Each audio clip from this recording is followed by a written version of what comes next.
দর্শকবৃন্দ, আপনারা দেখতে পাচ্ছেন আমরা এই মুহূর্তে দাঁড়িয়ে আছি সেই ভাইরাল রাজীব শাহ, যিনি বিতর্কিত, সমালোচিত এবং একসময় প্রশংসিত হয়েছিলেন।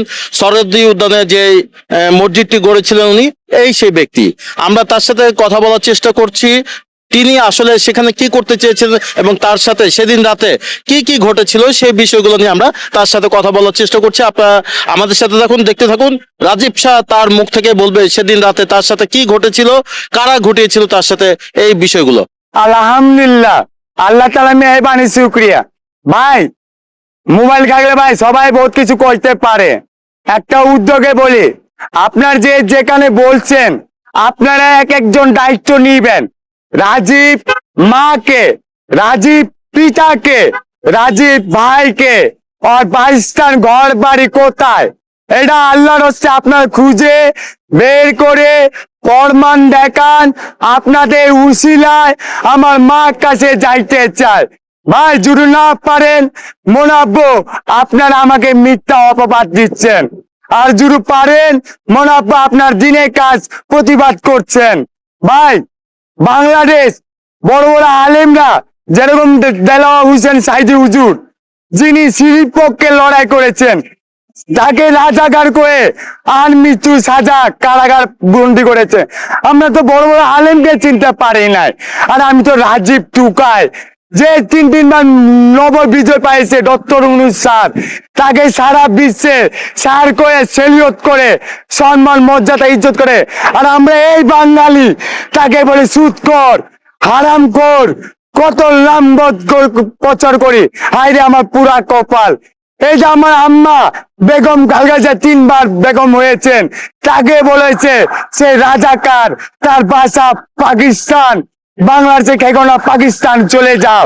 হায়রে পুরা কপাল।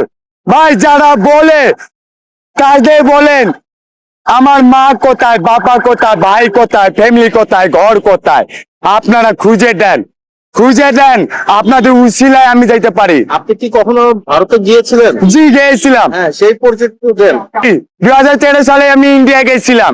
2013 সালেতে যায়া আমি আজমির শরীফ, রাজস্থান, বোম্বাই, দিল্লি, পুরী, চেন্নাই, এই সব জায়গায় আমি ঘুরেছি। ঘুরে আমি সাধু লাইনেও ছিলাম। সাধু লাইনে এই জন্য ছিলাম, মানুষ সাধু কাছে কেন যায়, মানুষ সাধু কাছে কেন যায়, কি কারণে পাইতারা উজুহাত মাথা নত হয়। আমি দেখলাম এটি সব শিরিক, কবিরা গুনাহ। এটা দিয়ে বেহেশতে চাবি দিব না, এটা দিয়ে কবরে আযাব মাফ হবে না। আমার কর্তব্য নামাজ। আমার যে রাসূল বলেছে নামাজ, নামাজ, নামাজ, এটাই উত্তম। আমি নামাজ পড়তে চাই, দিনের পথে যাইতে চাই, ইসলাম পথে শহীদ মরণ নিতে চাই, কালিমার দাওয়াত ঘরে ঘরে পৌঁছাইতে চাই। আমার আপনাদের মাঝে দোয়া চাই। ক্রমে যে 20,000 টাকা আমাকে দিয়েছে, বলছে সেদিন সরোয়ার্দী উদ্যানে যে আপনার যে মসজিদ ছিল, ওই মসজিদ থেকে আপনি পালিয়েছিলেন কেন? না, আমি পালাই নাই, আমি পালাই নাই। আমি তারপরে দিনে আমি ছিলাম, সাক্ষাতেও দিয়েছি মিডিয়ার মাধ্যমে।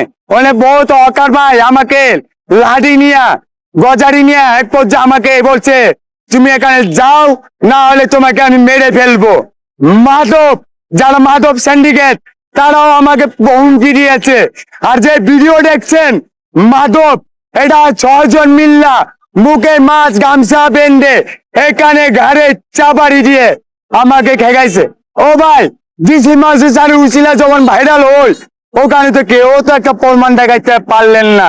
আজকে হঠাৎ একটা ভিডিও আমাকে যে সাজানোর একটা নাটক করিয়ে আমাকে যে ফাঁসানো হয়েছে, আমার মা বাপ বোনকে গালাগালি করছে। ভাই, আপনাদের মুখে গালাগালি মানায়, আপনার মুখে পবিত্র মানায়, আমার মুখে গালাগালি মানায় না, আমার মুখে আল্লাহ কালামে মানায়। আল্লাহ তাআলা আপনাকে হেদায়েত দান করুক, আমিন।